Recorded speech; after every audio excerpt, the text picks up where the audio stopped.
Welcome to Sensor Noise, a podcast about all different sorts of things. All kinds of stuff. I'm Andrew, joined as always by Arthur. How's the weather out there? Oh, it's lovely. So I saw that you're 77 having degrees. I saw that you're having a cooler than average summer. That's what they keep saying, and I have to agree. It's been positively lovely, which is odd for us this time of year. Usually we've entered the period where it's like 85, 90 degrees every day. But this year we have not, so I'm not going to complain. It's interesting here because it became August and the weather immediately became mild, which is usually not what happens in August, but it's been like low 80s. Well, hey, I'll take it.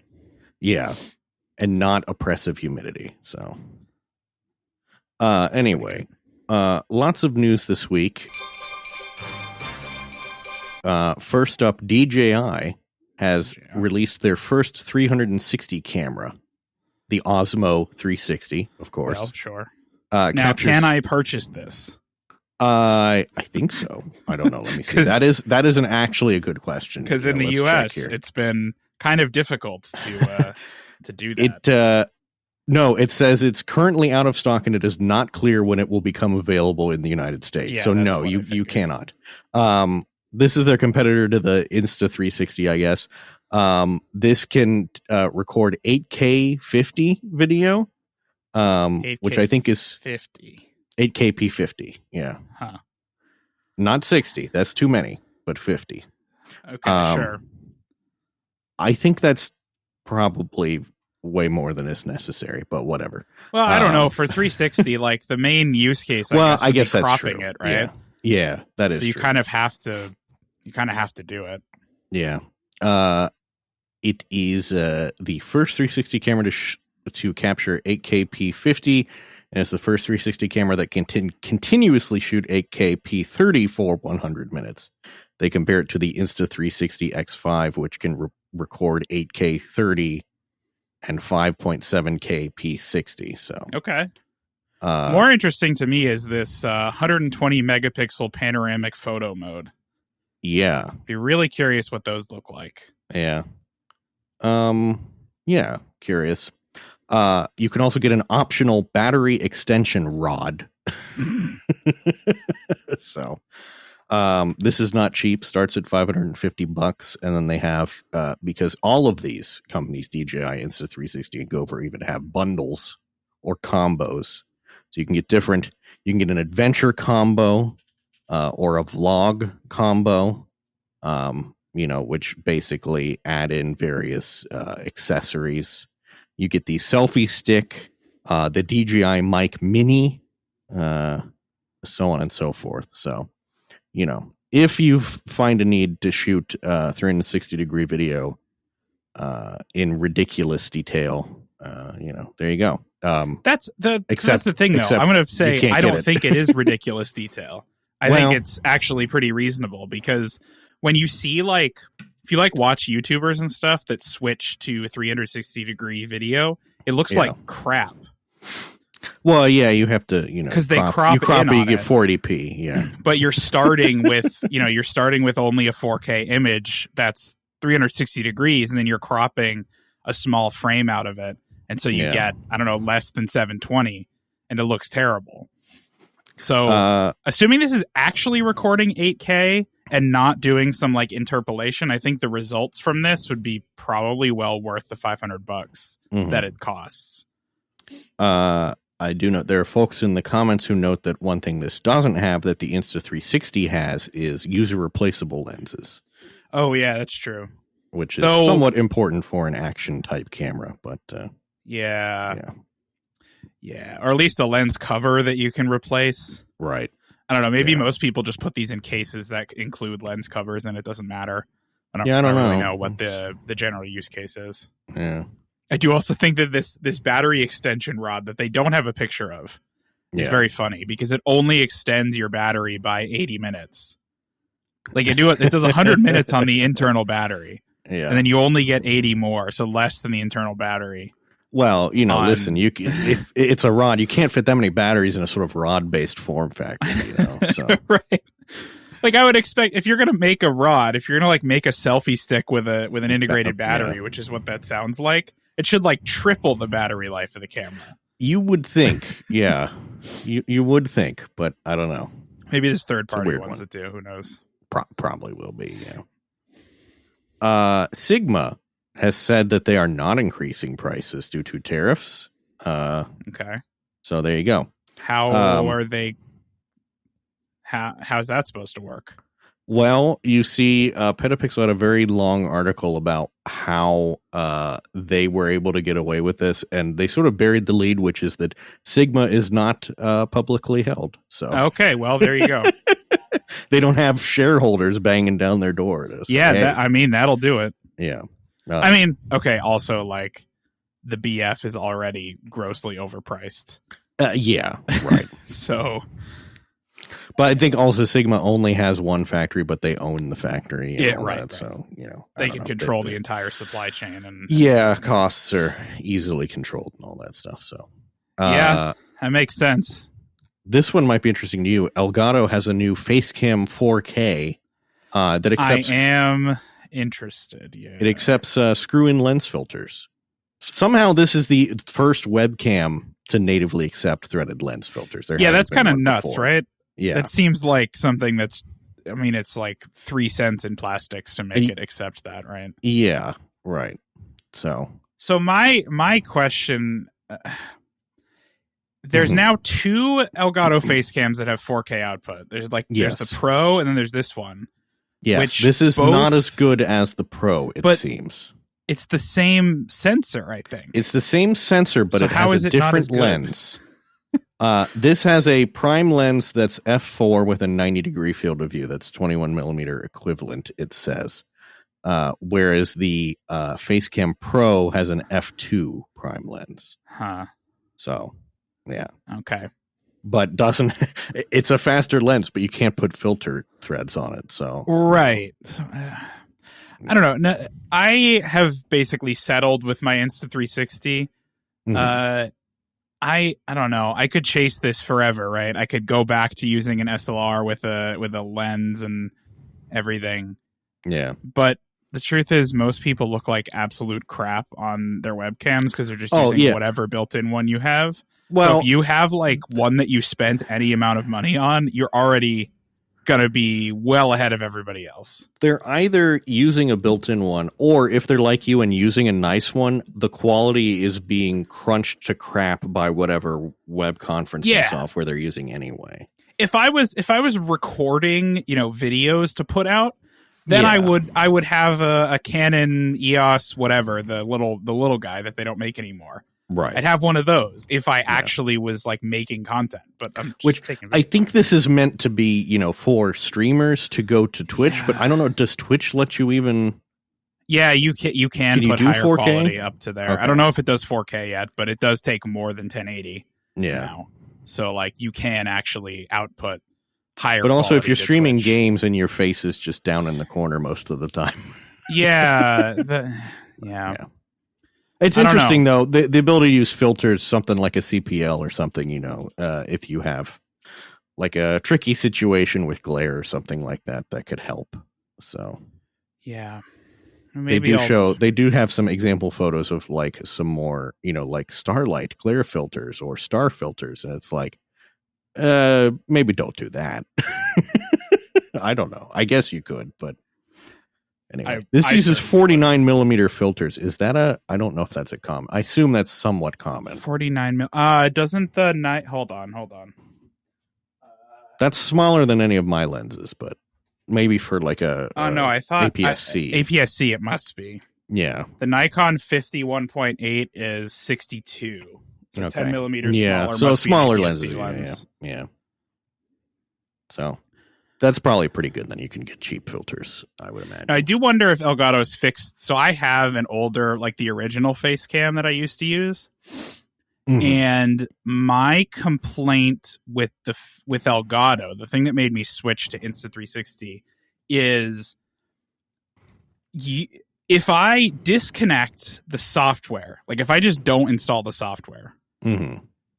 it just continues to work and the way that it was set up the last time it was connected to the software, mm-hmm. the Elgato seems to reset itself a lot and require the software in order to like change your exposure settings and stuff. Whereas the Insta360 seems to just remember that. And then I run the software like once. I think that's broadly true of the it. Elgato family of products, in that all of the Stream Decks are like that too. Where if you aren't running the software, your Stream Deck is useless. Yeah, like that I kind of understand, because it is just a display with a keyboard stuck on top of it, right? Mm-hmm. But the camera, if I'm setting exposure compensation on the camera, why would it reset that? Like it should save it, I feel like, but it doesn't. Yeah. At least the one that I have doesn't. Maybe the newer ones do. Speaking of, there's a new Stream Deck with scissor keys instead of their classic keys. Huh. Go figure. Is there really? There is. You know what I want? I don't want a Stream Deck. I have I have 2 Stream Decks. Mm-hmm. Now I have the one with the knobs, and then I have a classic one. I want a little display that is like a touchscreen display that is the width of my keyboard and maybe like 4 inches tall. That's what I want. I feel like such a thing exists. I've seen like Kickstarters. Yeah. And then I've never seen anything else. Because I know that you can get displays that big for like Raspberry Pis or something. But Sure. But will macOS be happy with it? I doubt it. No, well, that's the thing, right? I need macOS to be happy. Is macOS happy with anything these days? If it's like off the shelf, it'll work. Because my use case is I want to chuck like, Apple Music down there or something. Yeah. That's what I want to do. Next thing, a photographer ordered a $2,000 camera lens and received a box of staples instead. I love when this happens. Yeah. The box was supposed to contain a Canon EF 24-70 lens, and instead there was a box of staples, she tells CTV News. Now, to be clear, this wasn't like a ordered from eBay. This was direct from Canon. Now that's incredible. Yeah. Yep. That's amazing. After an investigation, usually that comes from Amazon or whatever. After an investigation, Canon Canada told her that she would be receiving a full refund since all protocols were followed and the lens had left the facility intact after an inspection. I doubt it. Yeah. I don't think they inspected that. We can confirm our current process for outbound shipment requires a weight verification of the products held within and must match our strict weight measurements before being sent.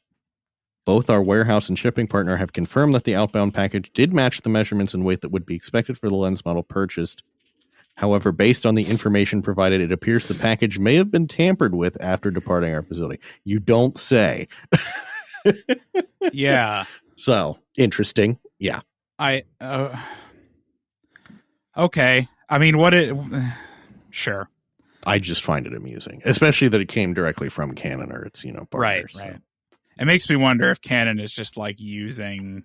are they using somebody else for fulfillment and then... Seems likely, yeah. Something else that I didn't know, apparently the DJI Osmo Pocket 3 is very popular. So I've heard, yeah. Yeah. This is the little... It's like a little tiny gimbal cam that you handhold. Yeah. As members of the Petapixel team can attest, when attending industry trade shows or even just out in the world, an Osmo Pocket 3 is a common sight. Yeah, because it gives you the most stable video that you can get. Mm-hmm. And it's like dead simple. Yeah. This is a thing. I wouldn't have expected this because this seems like kind of a specialized thing, No, it's not. It's not. Because people want video. Well, one, it can record vertical video. Mm-hmm. It's one thing it can do without having to hold it weird. But people want like stable video. Yeah, because they're doing walk and talks or whatever. And it does tracking automatically too, and like all this stuff that it does that your phone doesn't really do super well. Mm-hmm. So yeah, it makes complete sense. I guess one other thing I didn't realize is if you use the DJI wireless mics, this has like a built-in receiver for that. So it'll connect directly to it, which is pretty good. interesting. People like this is like the modern Flip, really. Yeah. In a way. This Except it's way more expensive. Well, no, if you get the Pocket 2, that one's only $279. Yeah. It's only if you get the 3, the brand new one, Yeah. But I guess this just proves like people want that little. Yeah. They want a flip camera, man. Flip they totally botched it. They could have been. Well, Flip didn't botch it. Who bought Flip? Because they're the ones who botched it. Was it GoPro? No. It was Cisco. See, that's right. What is Cisco doing buying a video camera? Of course, Cisco was like, I don't know what to do with this. So I think they wanted to do like security cameras with it or something. Bizarre. Yeah. That was my understanding, but because I think they had only fairly recently come out with like HD camcorders at the time that they were shut down. It was still pretty new. That they could have kept going, and anyway. I remember my dad had it wasn't a Flip, it was a Kodak, but it recorded 1080p, and that was pretty fantastic at the time. So anyway. I bring back Flip, really, is what I'm saying. For real. I mean, it's basically DJI, right? Like that's it's kind of. Speaking of Flip, did you see this new screen-free digital video camera that's by the Camp Snap people? We've talked about the Camp Snap people before. We have, and they have a new product, which is basically this looks like a Super 8 camcorder, except except that it's digital. So it's got the pistol grip and everything. The videos you get out of this are going to be ass. Yeah. However, I kind of like it. It has a little analog needle for the SD card. Yeah, the battery and the SD card fullness are a little analog thing. It's got a wide and tight button. Love that. It has little dials to switch filters and aspect ratios. Yeah. Camp Snap doesn't mention the camera's resolution. Whoa. I mean, it's 1080p probably, right?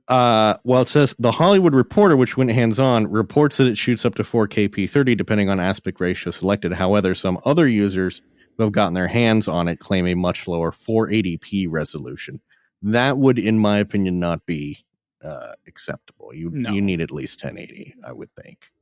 But even if this is meant to be like a, it's analog-ish kind of thing. But like, I could see a use for this if you were, like they say, if you were a summer camp and you wanted to run like a video activity for the kids to like make a little movie or something, you could just hand them a bunch of these things. Right. And then it'd be super easy to edit the footage because it wouldn't be super high quality. You could edit them on Mac Minis or whatever Windows piece of garbage you got hanging around. And like, it would work. Yeah, it does have it has a vintage inspired filters. There's a standard 30 frames per second natural color, no added effects. Vintage 1, soft faded colors, 30 FPS. Vintage 2, warm nostalgic tones, 30 FPS. Analog, textured and imperfect, 18 FPS. And then black and white monochrome, 30 FPS. So, interesting. It's cool. I like it. I won't buy one because I don't have a use for it, but I think it's fun. Yeah. It doesn't hurt anybody. What do we got here next? Sony says the pre-orders for the RX1 R3 are high, despite the price. Does that mean that like 10 people ordered it instead of 5? I don't know. But Sony says we received many more orders than we expected, is what Sony says. I don't think that is. How many did you expect? Well, that's what I need to know. That's the thing. Because I don't this think is that's a as camera. high an endorsement as they think it is. Yeah, this is a camera that is $5,100 American. That's so, right. like, how many were you expecting to sell? I have no idea. It was probably not that many. Yeah, it can't have been, right? Yeah, I don't know. Unless that is like. Are Sony fanboys still like that? Because I don't think so. If they were, I guess it's possible they're selling these by the truckload. but I don't know if they're still like it or not. It's a K truck. Yeah. Next there is a photography company, 10art.cc, developing a new foldable instant camera based on the SX70, which they're calling the Pocket Fold 66. It is meant to look a bit like the SX70 in sort of design. I mean, the shape looks correct. Yeah. Not a whole lot of details quite yet, but we'll see.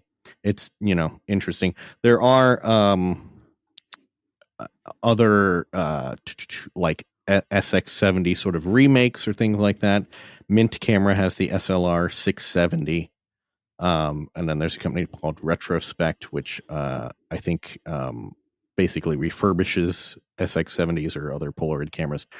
This is a whole new, from the ground up design. So I'd be curious. Also curious if they expect it to use SX70 film or the like I-type film. Because the I-type film is much easier to get your hands on. So it says unclear if they're using Polaroid or Instax film. Some sources are reporting Instax, so that would actually be better, in my opinion, if it just used Instax Square. But yeah, I don't know. We'll see. We will see. Quite a bit cheaper than some of the other options available. Yeah, but also doesn't really exist yet. So. Fuji has raised prices due to tariffs because they're not Sigma. So that's exciting. They also said that this price raise is based on the initial tariffs and not the new 15% tariffs. So okay, that's exciting. I'm tired of price winning. Increases were between 8 and 9%. So yeah, I'm so tired of winning. I know. I've been winning too much. Yeah. Oh man. Okay, well. Monitor watch. Monitor news. Asus has new 4K HDR monitors. They have the PA27 UCGE and PA32 UCE, which, as you would expect, are 27 and 32 inches. They are both 4K, 600 nit maximum brightness, cover 98% of DCI P3, and have a lot of the features that you would expect from high-end monitors, say like auto KVM, USB-C. They also have a little built-in colorimeter that flips up to do self-calibration. So these are very much targeted at photographers, designers, video editors, folks like that. So what's the price? What's the price? The price, it is $949 for the 27-inch and $1199 for the 32. What I'm having trouble understanding is I guess Asus does a lot of market segmentation, but they sure do. Okay. Boy, do they ever. So they've got these, right, which are new and cool. And then you have the PA32QCV, which is the one that I'm going to get. Which is the 6K 32-inch, which seems like it has basically the same panel features. Probably, yeah. It doesn't have the integrated colorimeter, but it has the auto KVM, the lux pixel. It's the same brightness level, the same rated color accuracy. Oh, I guess 160 hertz refresh rate. Yeah. Although that's only on the 27-inch, not on the 32-inch. So why would you get the 32-inch 4K instead of the 6K? Well, because it's bigger, isn't it? No, but the 6K is also 32. Oh, yeah. So why would that's a good question. Well, and then you talking about segmentation, they also have the 5K in between those two, right? So yeah. Yeah, weird. And these are all part of the ProArt sub-brand. They are all ProArt, so yeah. Not to mention how many gaming-related brands Asus has, because they have the ROG Republic of Gamers, which has its own sub-brands, but then they also have separately the Tough Gaming sub-brand. Gaming, that's right. Which is, I guess, seceded from the Republic of Gamers. That's right. One thing I do like, Asus bought the Nook business from Intel, the little tiny computers. Yeah. And they have taken advantage to make like actual gaming focused Nooks, which are frankly kind of ridiculous. They have an ROG Nook that is $3,200. Jeez. It does have a 5080 in it. So what? Oh my god. It's a Core Ultra 9 with a 5080 GPU, 32 gigs of RAM, and a 2 terabyte SSD, and that's $3,200 American for all of that. Anyway, my monitor, the PA32 QCV, goes on pre-order on B&H on 12 a.m. Eastern on Monday, August 18th. Hey, they've got a date, so I'm going to be placing an order. Yeah. Also, we don't even like Asus also is like the progenitor of a number of other brands like ASRock and Asus Store. Yeah. Which are now separate companies. Yeah. They're kind of ridiculous. Well, also, aren't they also a panel manufacturer? Do they make panels? I forget if they do or not. I don't know. They've got their fingers in all sorts of different pies, it seems. So I was looking at. I know you upgraded your PC. I did. Yes. I was looking at doing the same because I'm still on a 11th gen or a 10th gen Intel platform. I mean, it's fine, but but Wake on LAN doesn't work on this motherboard for some reason. I don't really know why. Also, the built-in Ethernet port just dies every 30 minutes. Yeah. So I had to put in a different card. Maybe those two things are related. Yeah. But I was looking at the Asus has ProArt motherboards and stuff now too. That is true. They do have expensive. Design-focused motherboards. Yeah. They're insanely expensive. The thing is, they're almost worth it because I don't think they have RGB like all the gaming ones. No, they don't. That's the thing. Yeah. They're the only ones that are so here, if I look at this Intel, where's a AMD one? AMD X70, X870E. It's the only one that has what I would say is a reasonable amount of so it has two WAN ports, both a 2.5 gig and a 10 gig WAN. Mm-hmm. It has 12 USB ports on the back, including 4 USB-C. It's the only one that has a reasonable amount of I/O, I think. Mm-hmm. But it's $700 for the motherboard, which feels crazy to me. I will let you know. Much money. I will let you know the bundle that I got from Micro Center. Bundle. It is in stock. It's the Santa Clara Micro Center. So yeah, of course it is. Well, just FYI. It's pretty good, to be honest. That's yeah. None of this one doesn't. The ProArts don't support Thunderbolt, though. I don't think. Oh, that's weird. And that is one. So it has USB 4, I guess, which is close, but it won't do the graphics pass through. I don't think. That is one thing I do have on my current motherboard is I have actual Thunderbolt support.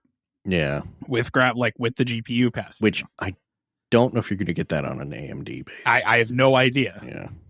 It's kind of weird. There's another card I had to insert for Thunderbolt, and then there's a tiny cable that goes from the GPU to the card. Yeah. To make it work. But if you do get an Intel Core Ultra base system, I will kill you. I won't be doing that. Don't worry yourself. Where were we?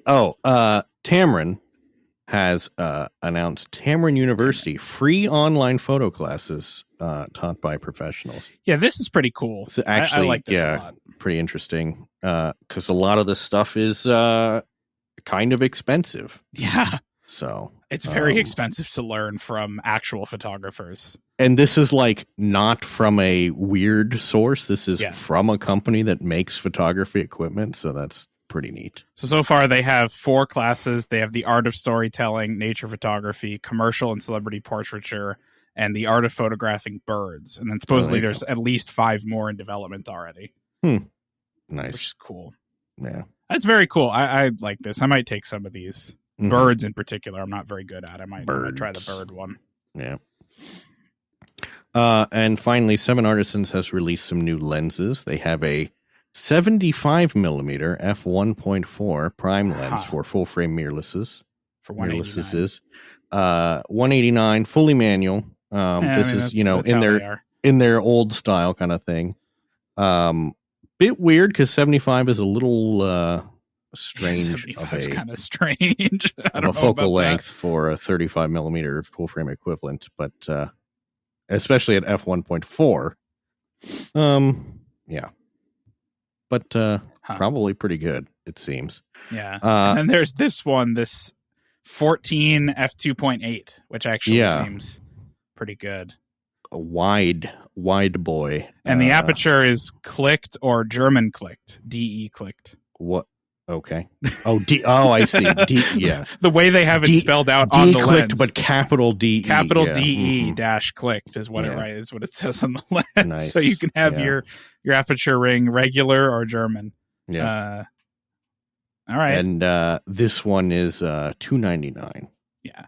The sun stars, like the stars, look decent. Which is usually something that suffers on these cheaper ones. Yeah. But that could be cool. 10-bladed aperture. Yeah, that's what you gotta have more blades. That's how you get the stars to look nice. Yeah.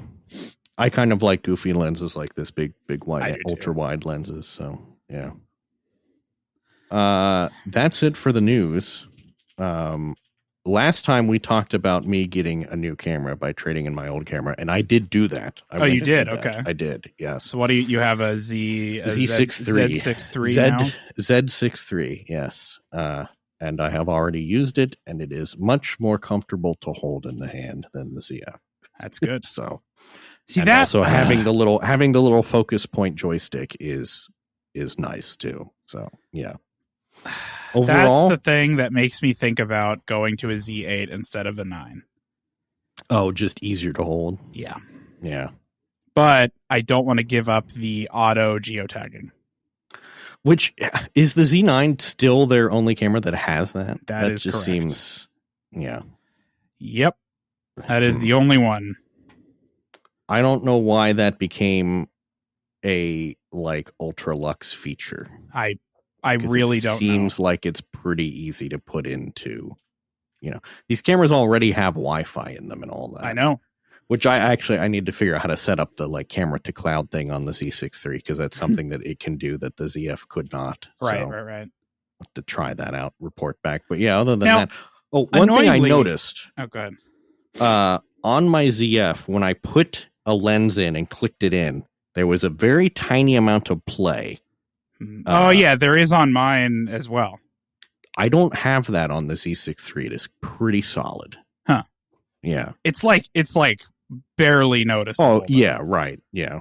But yeah, I did notice that on the Z6III that it feels more solid. Now, maybe that's just a wear thing that it'll get looser over time, but I don't know. Yeah.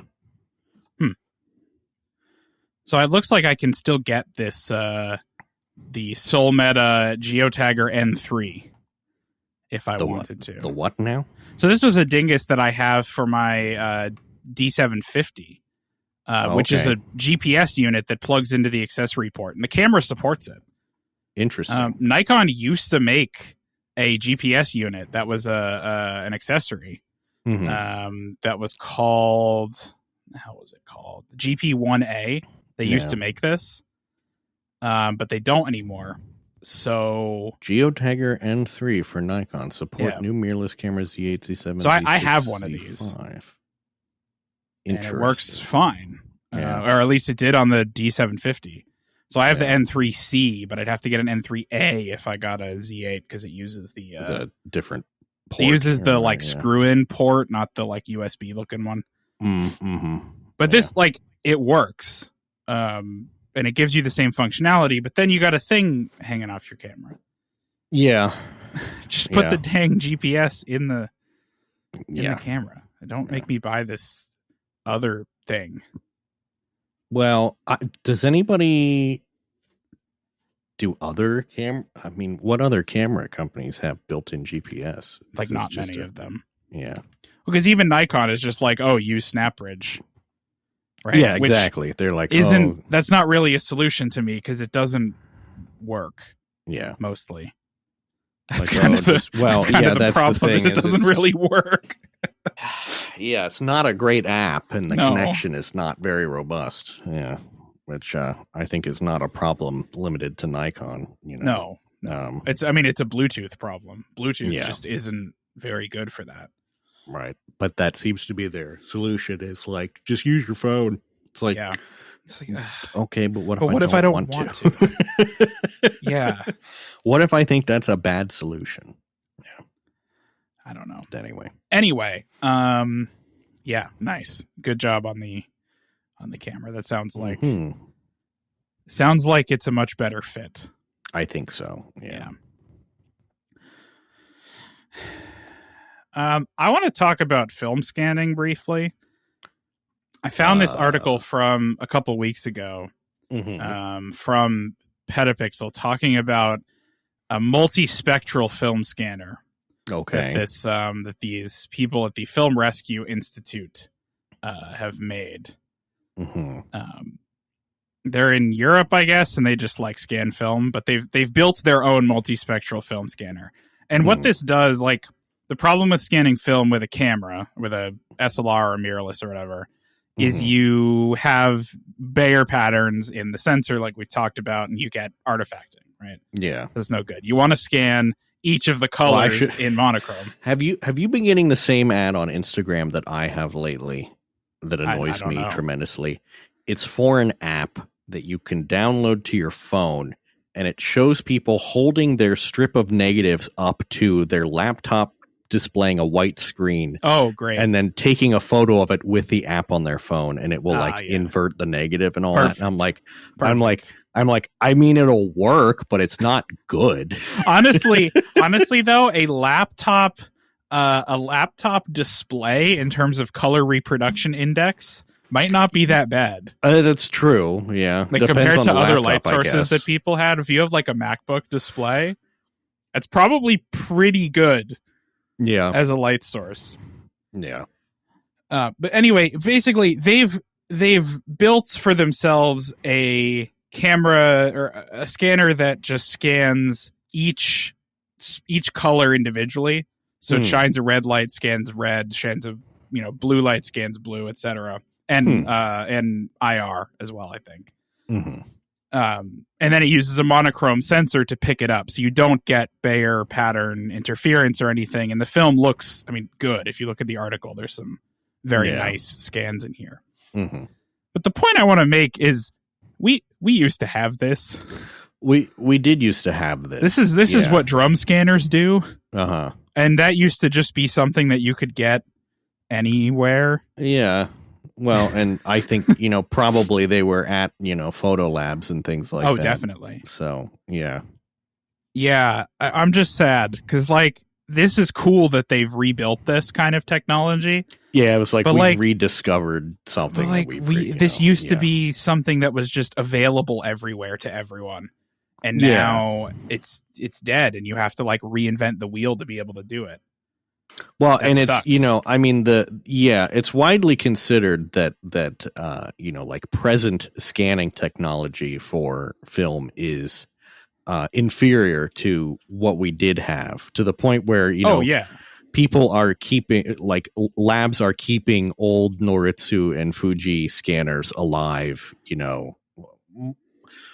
basically much longer than they are really designed to be, like literally requiring like a for the purpose computer running like Windows XP, because that's the latest version that the scanning software can run on, and all this stuff. So I'm like, the results are much better. I'm sitting right next to an iMac G4 with a Nikon film scanner that they haven't made in probably 20 years or more. So that, the reason I have an iMac G4 is because that scanner uses FireWire. Yep. I want to say my dad, we used to run a print shop, and we had a film scanner. I want to say it was a Ricoh, maybe. Oh, no, it was this. I found a picture. It was the Scan Master 4500 or something like that, which I think is by, I don't even know. I feel like it said Ricoh, but this one says Howtech. I don't think that's right. But yeah, this kind of drum scanning for film was just like something that I had access to forever. We had like huge ones too that would develop the film and everything too, but just, I don't know. It's sad that we don't have this anymore. Yeah, well, and then like the the most common sort of film scanners are like these Kodak branded negative scanner things off of Amazon that are like $50 to $100 and just awful. But I'm even looking on eBay. I just went on eBay and looked for like drum scanner. There are none. Yeah, like you can't even buy a used one if you want to. Yeah, maybe you can buy the drum for the drum scanner for $200 to $400. It looks like, but you can't buy the scanner anymore. Yeah, it's disappointing. There is a there's a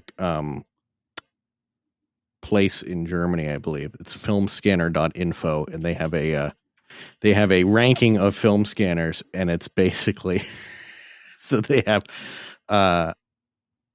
film scanner comparison. They have Hasselblad FlexTight X5, FlexTight X1, Nikon Super Cool Scan 9000, Super Cool Scan 5000, Nikon Cool Scan 5, and then it says, this big gap shall demonstrate that there is a huge class difference between these scanners above and the following scanners. And then it's like all of the modern scanners, you know, like the Epson V850. They're all bad. That. Yeah.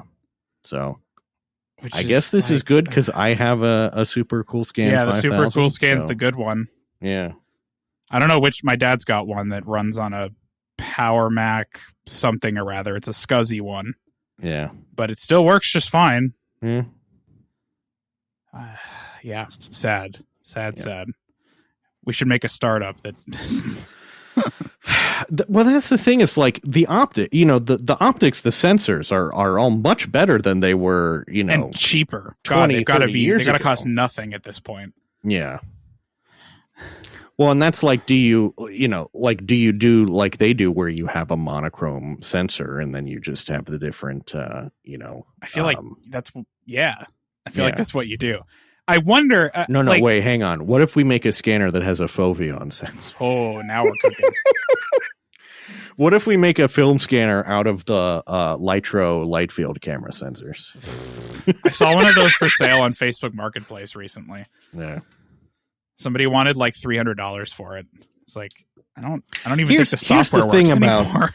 Here's the thing about scanners in general is that it needs to auto feed and it needs to auto align and all of that stuff. And that's why some of those drum scanners, the drum scanners, right? Because you could wind up the whole roll on there. But like all of the modern scanners that you can buy, like off Amazon, I don't think any of them do auto feeding, and not that I know of. No, and there is like you can get the Epson V850 or whatever it is, where you can put an entire roll's worth of 35 millimeter rolls worth of negatives on the plate, but you have to chop up that roll, and then when you do the scan, you still have to align all of the frames for the scanning for it to pick them up, kind of thing. It'll. Depending on the scanning software you use, it'll try and figure that out, but you still have to adjust all of that yourself, versus something like the Nikon Cool Scan I have where it can feed in, and it will self-align pretty accurately and just, it'll burn through it real fast. It is, it's a ridiculous purchase to buy one of these old scanners, but it is worth it in just like the time and headache savings. Yeah. But that would be what you'd need to do, I think, to make a modern film scanner that was compelling. I just did a quick cursory search on Facebook Marketplace. Somebody near me is selling a Super Cool Scan 400 for $4,000 for $425. That is not bad. No, it's not a bad deal. That is not bad. I will say it does require FireWire though, so I need to get a FireWire card, I guess, for my Windows PC. Yes. Or something, and then or you have to get a vintage Mac, either one. Well, I have a iMac G4 that runs fine that I SSD swapped, so I put on that. Well, yeah, you could put on that. Yeah. But then I also found in Ventura, California, a Heidelberg D7100 drum scanner that comes with a drum and a Power Mac G4 Quicksilver. Okay. Now it's $5,200. Well, all right. Well, honestly, for the price, It's not actually that's only $100 more than an RX1R3. And for what it is, probably not bad because the scanner was probably, I don't know, $25,000 new or something. Mm-hmm. I will say there's a group on Facebook called Nikon Cool Scan Users that often there are folks who are selling their cool scans or offering up things like that. And there are folks also who are designing, like 3D printed like faceplates and things like that to repair these things. So there's a guy on there, his name is Frank Phillips, and he basically services these scanners and then sells them at not inflated prices. That's a good deal. He recently sold a CoolScan 8000, which is one of the ones that can do 120. Oh yeah. For $775, and those are usually going, I would say, on eBay for like $1,200. So well, much to think about. I would like to get a film scanner so that I can do the whole process myself. But I may honestly, like, for the things that I use it for, I may end up just getting a nice flatbed scanner and just dealing with how annoying it is. Because I think the thing is the only nice quote unquote flatbed scanner that you can get for that purpose is the V850. You can get the V550, but that only lets you scan 2 strips of like 5 35 millimeter negatives at one time, which is not great. The other thing too is with a flatbed scanner, when you're scanning an entire roll, you're not really taking advantage of the resolution of the. It's true. Yeah, you're going to get much better quality on a flatbed scanner with a bigger negative. Just due to the nature of the thing. So, yeah, that's true. That's true. Yeah, I do think though that this project that they've built here for the multispectral scanner, if you look at it, it's not that complicated. No, I mean, I do wonder if this is the kind of thing complicated for them to have, thrown it together like this. I do wonder if this is the kind of thing that you could miniaturize over, like if you actually wanted to turn it into. I suspect, yeah. I mean, part of it is that they're using a very, they're using a phase 150 megapixel digital back, basically, which maybe is unnecessary. And I think they're probably using that because that is like a standalone thing that is relatively easy to get a hold of. But, if you were to design something from scratch, you could pick you could integrate a sensor that's sufficiently high resolution, but much smaller and cheaper. So, and they're doing wet scanning apparently as well. Oh, interesting. Scanning each frame takes less than 10 seconds. Well, that's not bad. That's pretty good. That's pretty good. There are, I believe Plus Tech does have. They do. I don't know if they're any good. Yeah, I don't know if they have ones that auto feed. I don't think so. I had looked at this before, and last I have checked, some that you put on a tray. Well, and then there's like Pacific Data. Was it Pacific Data or no? Pacific Image Scanners.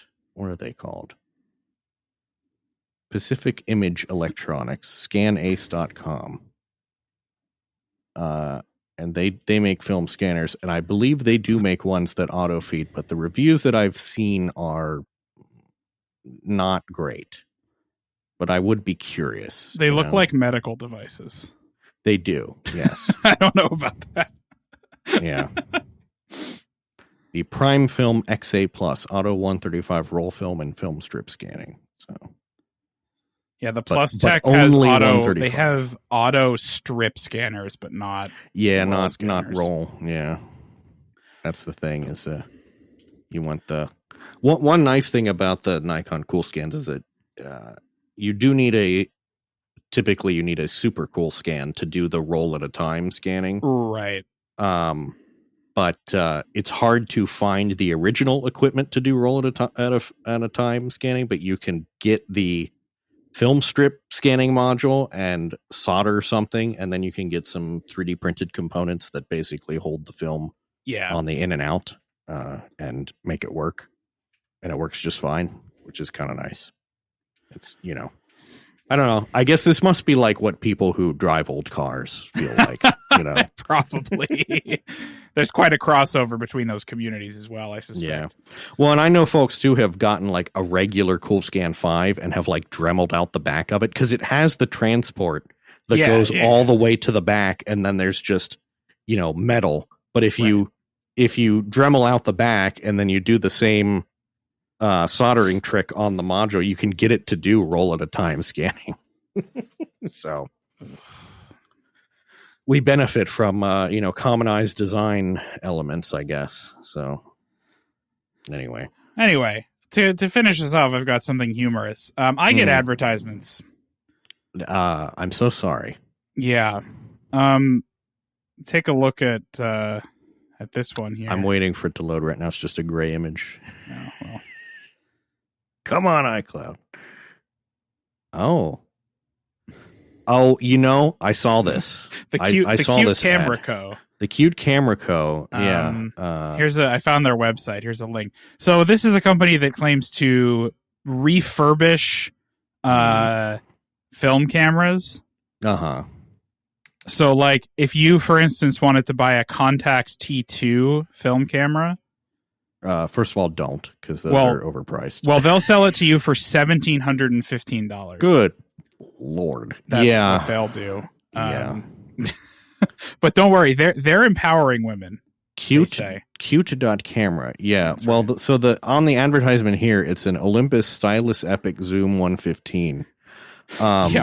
Which is, you know, fine. But what do you think this camera costs new?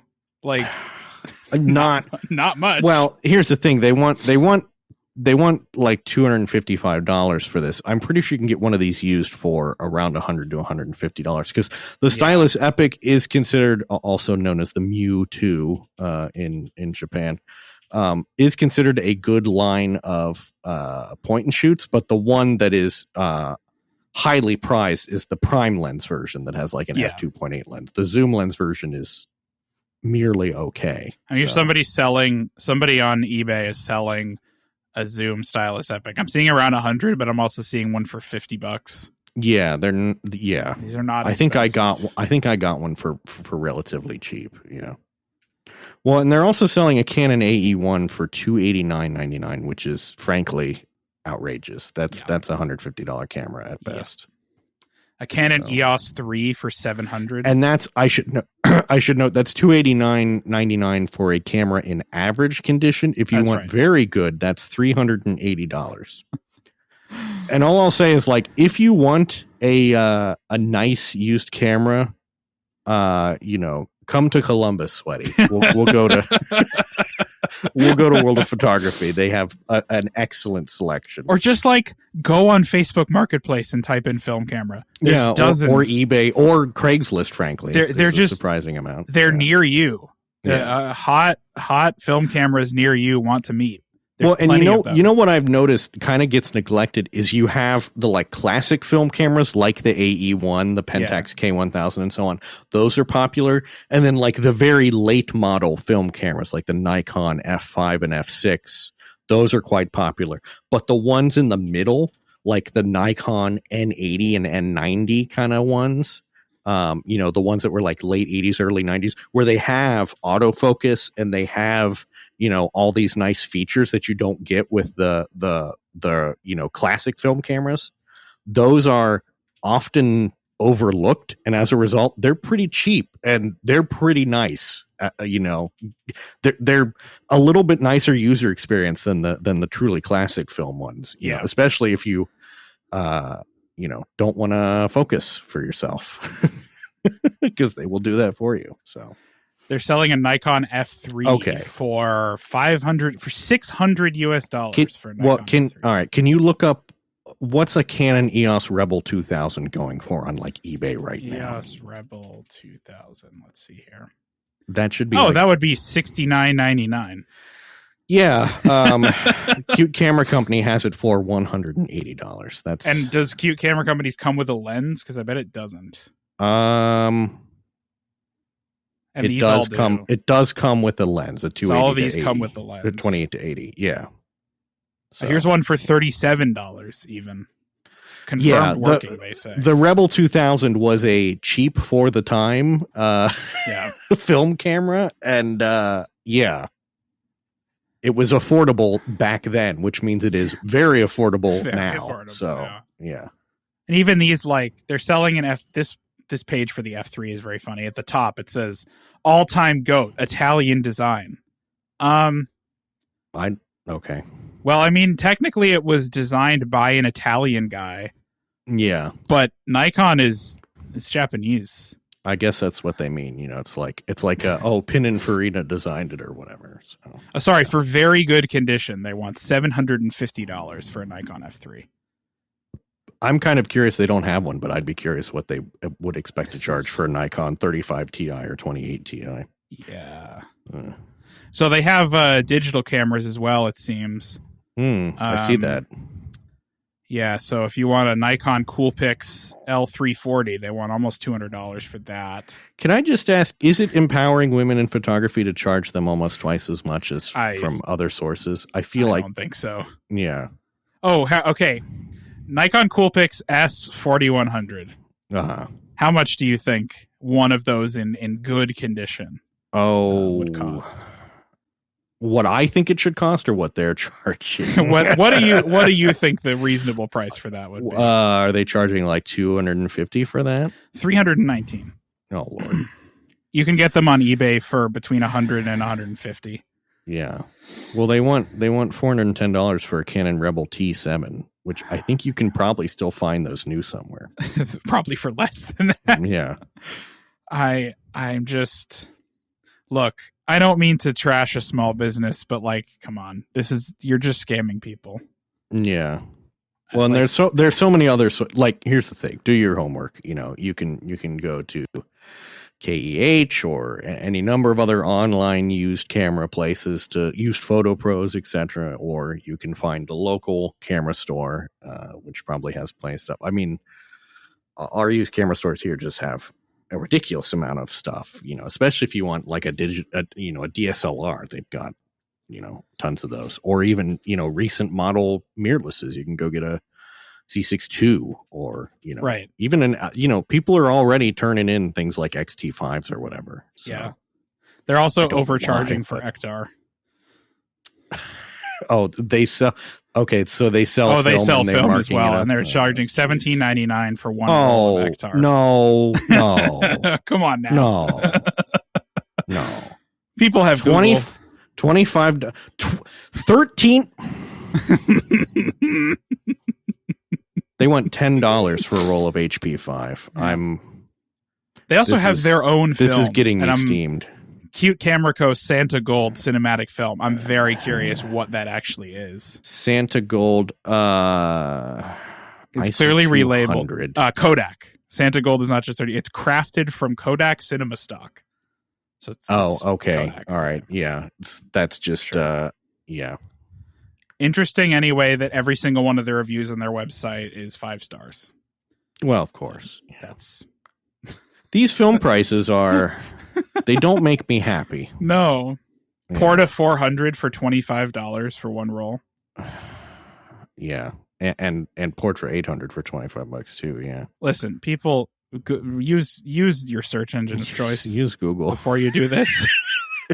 Just have a look. Do not pay $10 for a roll of HP5. No, please don't, and please don't buy film cameras from Instagram or TikTok ads. Yeah, don't do that.